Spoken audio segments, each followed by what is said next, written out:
Making bread for the first time. Following a YouTube recipe.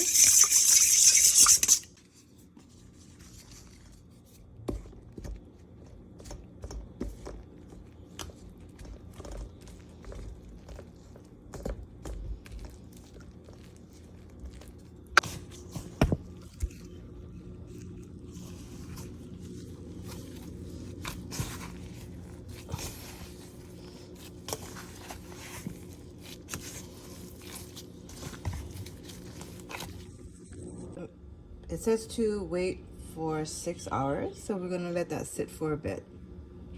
We're gonna cover it.